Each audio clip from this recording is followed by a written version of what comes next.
Léa Léa. Bonjour Léa. Bonjour. Attends, non. J'ai oublié mes anti-sèches. Léa, parler d'amour, première. Bonjour Léa. Bonjour Basile. Nous interviewons aujourd'hui Léa, que j'ai le plaisir de recevoir, merci d'être là, qui a créé un site qui s'appelle parlerdamour.fr. Tout à fait. C'est bien ça. Et alors, qu'est-ce que tu fais sur ce site parlerdamour.fr? Alors, beaucoup de choses. Alors, moi, j'ai créé Parler d'amour il y a maintenant 5 ans. Ouais. Donc, c'est un site, moi je dis que c'est un magazine pour les femmes et les hommes romantiques et connectés. C'est comme ça que je suis tombé dessus, parce que je suis romantique et connecté. Voilà, exactement. Non, mais en fait, j'ai créé Parler d'amour et aujourd'hui, je dirais que ça a un petit peu 3 dimensions. La dimension conseil sur le couple, mais aussi sur le célibat, sur des livres à lire, des musiques à écouter, des films à aller voir, toujours centré sur l'amour. Ouais. La dimension communautaire, parce qu'aujourd'hui il y a énormément d'internautes, vous lecteurs et lectrices, qui m'envoyez des textes tous les jours que je publie avec grand plaisir. Donc voilà, aujourd'hui il y a je dirais au moins 30 ou 40% de textes qui viennent des autres. D'accord. Et donc c'est quasiment du crowdsourcing, comme on dit dans ce métier. Oui, on pourrait dire ça, voilà, ouais. C'est ça. Et également la dimension lettres, qui n'est pas du tout désuète. Et donc il y a des centaines de modèles de lettres gratuits sur le site, des lettres d'amour, de rupture, de déclaration, de réconciliation, des discours pour les mariages, etc. Alors ça, on va y venir, mais moi Ouais, justement, d'accord. ça m'intéressait de te dire comment je suis tombé sur ton site. Ouais. Parce que justement, ce côté qui peut paraître un peu désuet de la lettre d'amour, c'est quelque chose qui... c'est comme ça que je suis tombé sur ton site, parce que donc moi, j'ai un programme pour se remettre des Oui. ruptures, avec un chapitrage donc par jour, etc. Et quelque chose qui me travaillait beaucoup, c'était c'est un peu comme pour arrêter de fumer, on ne peut pas arrêter de fumer pour quelqu'un d'autre. Et du coup, j'avais beaucoup de gens qui me demandaient, bon, alors est-ce qu'on peut acheter votre produit pour l'offrir à quelqu'un d'autre? Et moi, je recommandais aux gens de ne pas le faire, Ouais. puisque c'est comme la méthode, je sais pas, Helen Carr, ou je ne sais pas quelle méthode pour arrêter de fumer. On peut l'offrir à quelqu'un, mais tant que ça ne vient pas de la personne. Voilà. Et du coup, j'avais imaginé un système où ce serait des espèces de lettres anonymes manuscrites, donc qui sont les étapes du programme, qui seraient envoyées. Et c'est comme ça que, en cherchant un peu sur cet univers de la lettre, qui, tout en étant... Enfin, aujourd'hui, on reçoit plus de lettres, en fait. On reçoit des factures, ce genre que des factures d'ailleurs. mais des lettres manuscrites, si, on reçoit des trucs de plombier, les serruriers, etc. Et puis les impôts. C'est ça. Et du coup, c'est comme ça que je suis tombé sur ton site, qui m'a vachement inspiré, et où je me suis dit, bah ouais, bien sûr, évidemment, l'univers de la lettre, dis-moi. Mais après, ce que j'allais dire, c'est que pour moi, une lettre, c'est pas parce qu'elle est manuscrite que c'est une lettre. C'est-à-dire que pour moi, un mail ou un SMS, on peut considérer ça comme une lettre. Pour moi, c'est le moyen de communication qui diffère, mais ça reste une lettre. Même si, quand elle est manuscrite, ça a pour moi beaucoup plus d'impact. D'accord. Mais c'est plutôt le moyen de communication qui diffère que le fond en lui-même. Ça a une dimension un peu moins synchrone.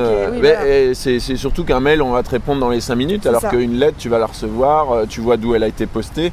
Tu peux t'imaginer un petit peu le moment et le lieu où ça a été posté. Et où ça a été écrit, parce qu'en fait, la lettre, on se dit plus, cette personne a pris du temps pour moi pour écrire la lettre, alors que le mail, on se dit plus, ouais, il était derrière son ordinateur, il a pensé à moi, il m'a envoyé le message. Donc, c'est plutôt ça qui change, quoi. Une lettre, ça se prépare, voilà. C'est cette dimension-là. Et alors du coup, tu parlais tout à l'heure qu'il y avait différents contextes pour écrire des lettres de rupture, des lettres d'amour, des lettres de déclaration, ouais. Des discours. Et parce que moi, forcément, dans mon contexte, je vois plutôt la partie rupture, et souvent j'ai des gens qui m'expliquent tout ce qu'ils pourraient faire pour essayer de se remettre un peu à la fois de leur rupture, souvent malheureusement pour reconquérir leur ex. Et forcément, l'instinct qui vient, c'est pourquoi pas avoir fait ça avant. Alors du coup, ce qui m'intrigue, c'est quelle proportion tu as, toi. Est-ce que c'est des gens en rupture, ou est-ce que c'est des gens qui découvrent quelqu'un et du coup qui veulent leur déclarer leur flamme? En fait, ce qui est très drôle, c'est que ça a énormément changé selon les années. Ouais. Ça change tous les ans, la proportion. Là, honnêtement, en ce moment, le plus que j'ai, c'est des lettres pour reconquérir son ex. Ouais. Je dirais bien 50%. Je dirais 30% de lettres d'amour et 35% de lettres d'amour et 15% rupture, on va dire. Alors ok, puisqu'on est dans les stats, moi, il y a un truc qui m'étonne vachement, c'est que donc dans l'univers de la rupture, moi j'ai beaucoup de mecs, alors que normalement la partie remise en question, lecture, développement personnel, psychologie, etc., c'est un univers qui devrait concerner tout le monde, mais en fait quand on voit qui sont les consommateurs de ces produits, ben non justement. Enfin, tu vas au rayon développement personnel, c'est plutôt des nénettes qui sont en train de consommer mais moi je trouve produits. Que c'est plutôt les hommes, en termes de proportion, une fois, qui commandent des lettres pour récupérer son ex. D'accord. Et c'est des vieux ou des jeunes? Parce que côté désuet de la lettre, on peut imaginer qu'on va avoir une population qui a un peu grandi avec les lettres et pas avec Internet. Des vieux, non, ça reste des jeunes. Mais c'est quoi jeune? Voilà, c'est ça, c'est quoi jeune? En fait, je dirais le cœur de cible, je dirais que c'est 30-45 ans. D'accord. Ouais, donc c'est les ruptures un peu douloureuses, c'est pas... C'est pas. Ça peut être tout. Non, ça peut vraiment être tout. Excusez-moi, chers auditeurs, je dis qu'avant 30 ans, j'ai sous-entendu que les ruptures pouvaient pas être douloureuses, mais c'est complètement faux. Oui, c'est clair. Et bien au contraire, moi je dirais que les toutes premières ruptures qu'on vit quand on est vraiment très jeune, voire quand on est ado, sont peut-être les pires. Ouais. Bah, je suppose que ça dépend des ados et ça dépend des ruptures. Oui, voilà, c'est ça. Mais après, je pense que toute rupture est douloureuse. D'ailleurs, même les ruptures amicales, toute rupture est douloureuse de toute façon. Donc, c'est un autre débat, mais après, donc voilà, c'est surtout des lettres pour récupérer son ex. Mais en fait, j'ai un formulaire à faire remplir. Évidemment, j'invente pas tout. Donc, ils me racontent leur histoire. Mais ce qui est très drôle, c'est que surtout les hommes, souvent, ils vont faire précisément l'inverse de ce qu'il faut pour récupérer leur ex. Et donc là, j'interviens non pas seulement dans le côté forme de la lettre et jolie métaphore. Et tu dis ça, faut pas le dire. Oui, et parfois je dis carrément, je suis hyper honnête et je dis voilà, moi je suis prête à vous rembourser là, mais sincèrement je pense que c'est peine perdue et qu'il faut pas le faire. Ouais. Et là, soit ils me disent ok, merci de la franchise, soit ils me disent si, je veux absolument cette lettre, je veux absolument lui dire ci, lui dire ça. Ils sont prévenus, moi je fais ce qu'ils me demandent, mais après ils connaissent mon avis. Et alors c'est le syndrome de Cyrano t'arrive Parce que parfois quand tu écris à Christian, dans l'autre sens.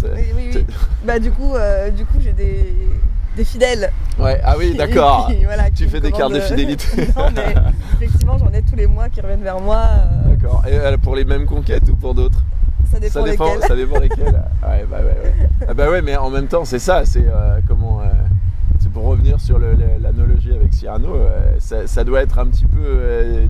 et les gens, est-ce que tu sais si les gens qui utilisent tes services finissent par le révéler à la personne? Ah non, ça c'est sûr que non. Et en plus, heureusement, parce que ce que je précise toujours, c'est que pour moi, c'est pas moi qui écris leurs lettres, c'est eux. Parce qu'ils me racontent leur histoire. Là, pas plus tard qu'hier... Tu fais le ghostwriter. Oui, si on veut, mais pas plus tard qu'hier, il y a un homme, il m'a envoyé c'était une lettre d'amour, il m'a envoyé 14 pages Word. 14 pages Word. Et alors quelqu'un qui est capable d'écrire 14 pages Word, comment ça se fait qu'il vienne te voir? Pour avoir le point de vue féminin ou Non mais là il y avait tout à refaire parce que personne n'a envie de lire une lettre de 14 pages dans le sens où c'était hyper répétitif et du coup on en perdait l'intensité parce que tout ce qu'il voulait dire c'était merveilleux, sauf que en fait chaque paragraphe était égal à un souvenir. Mais alors c'est quoi les trois qualités d'une bonne lettre d'amour? C'est quoi? Que ce soit pour l'art? Non, il n'y a pas. Ça dépend des gens? Ouais, c'est vraiment à chaque histoire. Et alors du coup, quelqu'un qui vient de se faire larguer, si tu devais lui donner 2 conseils, pas forcément de ta perspective, mais manifestement, tu as l'air de dire que c'est éventuellement dans le contexte de la reconquête. Dans le contexte de la reconquête en fait, on lit énormément de conseils, je suis la première à en donner sur le site. Alors des conseils originaux et contre-intuitifs, parce que sinon effectivement tout le monde dit un peu la même chose. Donc du coup, originaux, c'est pas que ça marche énormément, mais en tout cas je trouve que ça fait du bien, et pas que dans le cadre d'une rupture d'ailleurs, d'écrire. Moi je marche beaucoup à l'écriture parce que quand on voit les mots écrits, je trouve que ça a toujours plus d'impact.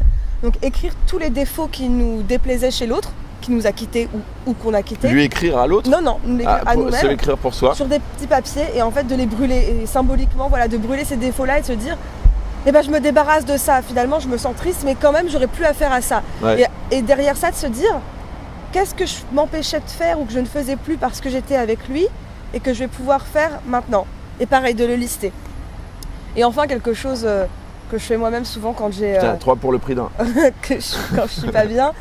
Mais alors là, pareil, pas que dans le cadre d'une rupture, c'est de prendre un oreiller et de hurler toutes ces tripes dedans. Ah ouais, c'est vrai, sortir les tripes. Et alors c'est marrant ce que tu dis à propos du papier, parce que, alors c'est pas tellement sur la rupture, mais il y a des gens qui font plus ou moins confiance à leur intuition, leur instinct. Oui. Et il y a un truc parfois un peu trop. que je regrette de ne pas faire aussi souvent que ce que je voudrais, c'est quand on rencontre quelqu'un, de noter à ce moment-là quelles ont été nos intuitions. Aïe. Parce que finalement, une fois qu'on découvre la personne et puis qu'on s'adapte un peu en fonction de la relation, etc., on oublie quelle a été notre première intuition. Et souvent, au moment de la rupture, on se souvient que c'était ça qu'on avait ressenti au début. Et du coup, le fait d'avoir une espèce de trace du day one, qu'est-ce que c'est qu'est-ce qu'elle a été notre intuition là-dessus, c'est un truc assez précieux parce que ça disparaît au fur et à mesure où on se fréquente. Totalement. Moi je le fais pour le coup et je l'ai donc du coup je l'ai dans des carnets. D'ailleurs mon conjoint actuel a déjà lu ce que j'avais écrit sur lui. Et alors il a trouvé ça juste? Bah juste non, mais il a trouvé ça... Et toi tu trouves ça juste aujourd'hui? Non, c'était très idéalisé, mais bon, c'est ça qui est beau justement, c'était les étoiles plein les yeux quoi. Bah oui, forcément. Qu'est-ce que... je te pose une question que je me pose moi-même. Moi, pour travailler un peu dans l'univers de la rupture, il y a une dimension, un peu laborieuse et plombante parce que c'est un sujet qui peut être c'est chargé émotionnellement. Et du coup, comment est-ce que toi, d'ailleurs, tu peux peut-être nous raconter comment t'en es arrivé à écrire des lettres d'amour pour les gens. Comment est-ce que sur le long terme, les proportions qu'il y a entre le plaisir que tu prends à faire ça et en même temps la charge émotionnelle qu'il y a à se projeter dans la vie des gens qui te demandent des lettres, comment est-ce que tu arrives à faire cohabiter ça? En fait, alors c'est clair et net quand tu dis que c'est pesant émotionnellement, c'est très juste, mais j'arrive vraiment à faire la part des choses entre ma vie et celle des autres. Après, je dis toujours que le plus gros travail de mon métier, c'est de faire l'éponge. C'est-à-dire que quand j'écris une lettre de rupture, entre guillemets, si je pleure pas, c'est que la lettre, elle est pas juste. Ouais, ok. Pour moi, c'est un bon indicateur. Quand j'écris une lettre où je suis vraiment en colère, par exemple suite à un adultère ou quoi, si je suis pas en train de taper sur mon clavier comme une cinglée, c'est aussi un bon indicateur que je suis pas dedans. Maintenant, une fois que la lettre est faite et que j'ai séché mes larmes, je passe totalement à autre chose, quoi. C'est pas toi. Voilà, c'est pas moi. Je fais une analogie. Quand j'étais petite, j'ai eu ma mère en tant qu'instite. Je l'appelais maîtresse jusqu'à 16h et à partir de 16h, c'était maman. Ouais. Et donc voilà, c'est bien faire la différence entre les deux, quoi. Ok. Bah ouais, ça se tient. Mais alors comment t'en es venu à faire ça? Comment ta vocation Cyrano s'est révélée? En fait, tout ça, donc moi j'ai fait Hippocagne à la base. C'est ça, ouais, j'ai lu un peu ton parcours. T'étais pas du tout destiné à faire un truc comme ça. Bah oui et non, parce qu'Hippocagne, ça reste, c'est littéraire, oui, donc, et moi j'étais passionnée plus particulièrement par le genre épistolaire, donc déjà quand j'étais en Hippocagne, moi je bouquinais beaucoup des George Sand, des Musset, des Hugo et Juliette, enfin voilà. Je lisais beaucoup les lettres d'amour des grands auteurs. Et en fait, donc, quand j'étais en Hippocagne, on bachote beaucoup sur des thématiques, on va dire, imposées. Ouais. Donc, j'ai adoré mon Hippocagne, ça mes profs le savent, je tiens à le préciser. Mais à un moment donné, je voulais changer un petit peu de registre et donc j'ai... Bonjour monsieur. Bonjour monsieur. Non. Un monsieur ou une soucoupe volante? Bah non, écoutez, je crois pas. Donc c'était l'intermède, la coupure pub soucoupe volante. Et vous savez ce qu'il y a en dessous, c'est pas? Et voilà. Et donc nous avons appris que sous le cimetière des Batignolles où nous sommes, il y a une soucoupe volante. Parc. Un parc, non. Non, sous ce cimetière. parc, il y a un... Bon, bref, voilà. T'en étais à Hippocagne. Donc, du coup, j'ai voulu changer un petit peu de registre. Spéciale dédicace au prof de Hippocagne. Donc j'ai écrit un livre sur la sexualité pour adolescents, pour les hommes, qui s'appelait Comment faire l'amour la première fois. Ok. J'ai des tas de questions à te poser, parce que moi-même... J'ai ramené le livre. Donc j'ai écrit ce livre et je me suis dit, bon bah maintenant... Sous ton vrai nom? Oui, en changeant l'orthographe. D'accord. Ah oui, j'ai vu que tu avais fait ça. Voilà. Donc, bon. Et donc il s'est fait éditer sur une toute petite maison d'édition et je me suis dit bon bah faut que je le promeuve, donc je vais créer un site internet, parlerdamour.fr. Ok. Sauf qu'au bout de 3 articles, je me suis dit franchement parler pour les ados, mais j'avais pas envie de faire ça en fait. Moi je me suis toujours intéressée vraiment à la psychologie homme-femme, aux relations amoureuses, enfin voilà, tout ça. Donc je me suis dit fais ce que tu as envie de faire, fais ce que t'aimes et puis entre guillemets tant pis pour le livre. Ouais. Ah mais de toute façon, il n'y a pas de secret, hein. C'est comme ça que ça marche, c'est quand on fait ce qu'on aime. Et puis à la base, en plus, j'avais pas du tout pour ambition que ça devienne un business. Enfin, moi, j'étais encore en études, je voulais juste faire. On m'avait dit journaliste c'est bouché, psycho c'est bouché. Ok, donc tout ce que j'aime faire, je peux pas le faire. Bon bah, je vais le faire à côté en hobby quoi. Voilà. C'est un peu comme ça que ça. Les résultats. Et résultat, en fait, donc un jour j'ai publié une lettre que j'avais écrite et que j'avais jamais donnée. Et là, ribambelle de commentaires. Est-ce que tu peux m'en écrire une pour moi? Et donc j'ai fait ça gratuitement pendant un an et demi, j'écrivais des lettres pour les autres et en contrepartie je les publiais sur le site, comme ça me faisait du contenu. Et jusqu'au jour où je me suis dit en fait j'ai plus le temps. Il faut que... Et tu faisais quoi comme métier à cette époque-là? Alors, donc, ça avait quelque chose à voir ou rien du tout? Donc déjà j'ai commencé quand j'étais en études, donc j'ai fait orthophonie, Hippocagne, Cannes, espagnol et école de commerce en web. Ok. Donc voilà, je peux aussi être conseillère d'orientation. Et ensuite j'ai bossé chez Mythique. Pendant 2 ans. Ouais, tout se recoupe. Voilà. Et en fait, et tu faisais quoi chez Mythique? Donc j'étais dans la communication. D'accord. Mais il m'avait pris pour mon site. Ouais. Donc voilà. Bon, très bien. Et alors, du coup, pour pouvoir écrire sur ces sujets-là, je suis sûr que tu vas pouvoir nous raconter une de tes expériences rupture. Alors, il faut que ce soit un peu ridicule et marrant parce que sinon, si c'est une rupture conventionnelle, enfin conventionnelle dans le sens classique. En fait, c'est terrible, mais j'ai pas vécu, j'en ai vécu que 2. Tu t'es jamais fait larguer? Non. Imposteur. C'est vrai, les deux, j'ai rompu, mais la deuxième, ça a été ultra dur pour moi parce que j'étais très amoureuse, mais je voyais que ça ne marchait pas. En fait, pour la petite anecdote, c'était un de mes meilleurs amis à l'époque et il a tout fait pour m'avoir. Il a mis beaucoup de temps. Non mais en fait, je parle encore à mes ex. Mais je blague. Je garde toujours un bon lien. Mais du coup, en fait, quand il m'a On n'est pas obligé de s'engueuler. Est-ce qu'on est obligé de s'engueuler, docteur? Non, jamais. Non, moi je me suis jamais engueulée très fort avec. Il y a forcément une période juste après la rupture où on va un peu moins se voir. Mais, Ah oui, et puis où on pleure, et puis les deux pleurent. Hein, je veux dire, les deux souffrent énormément. Mais donc pour cette personne, oui voilà, quand il m'a eu, plus rien, plus d'efforts, plus rien, et des dégringolades. Et donc je savais qu'il fallait que je rompe. J'ai essayé une dizaine de fois, je revenais à chaque fois. La dernière était la bonne. Et tu revenais pourquoi? C'est quoi? C'est l'habitude? J'étais vraiment enfin j'arrivais pas à me projeter sans lui, et en même temps j'arrivais pas à me projeter avec lui. Donc non, il fallait que ça s'arrête, mais c'est pas si évident de se dire je mets un terme à la relation. Et c'est pour ça que souvent dans les articles, je dis souvent, n'oubliez pas que la personne qui quitte, la plupart du temps, elle souffre également. Quand on a vécu une vraie histoire, pas quand la personne elle s'est foutue de toi et qu'elle t'a pris pour un plan alors que toi t'étais fou amoureux évidemment. Mais cela dit, c'est important d'avoir ce que tu dis, c'est assez important pour les gens qui se sont fait larguer, dans le sens où on a toujours l'impression que c'est le dernier petit élément de la dernière petite dispute, etc. Et donc là, ce que tu dis, finalement, ça donne un bon axe de réflexion à quelqu'un qui souffre de sa rupture, parce qu'on a tendance à imaginer mais qu'est-ce que j'ai fait la dernière semaine où on était ensemble, alors qu'en fait c'est quelque chose qui se construit depuis plus de temps que ça, donc oui, c'est sûr. Bon, très bien. Eh bien, écoute, formidable. Merci d'être venu répondre à cette interview. Donc, est-ce que tu as une chaîne YouTube? Où est-ce qu'on peut te voir? De quoi tu veux faire la promo? Donc, parlerdamour.fr. Ouais, du site, vraiment. Il y a une chaîne, mais bon, je l'alimente pas du tout et c'est pas vraiment représentatif de tous les conseils que je donne, qu'on donne, parce que je ne suis pas la seule. Il y a aussi même des coachs, etc. qui écrivent sur le site. Donc non, allez sur parlerdamour.fr et puis regardez la catégorie surtout dans laquelle vous vous reconnaissez, parce qu'il y en a quand même beaucoup. Donc si vous aimez lire des textes, si vous voulez des conseils, si vous voulez faire un voyage en amoureux, il y a plein de catégories que je vous conseille d'aller regarder et puis voilà, faire votre petit marché. Voilà. Eh ben merci. Si vous avez aimé cette vidéo, vous mettez un pouce bleu, vous abonnez à la chaîne de Léa, et à bientôt.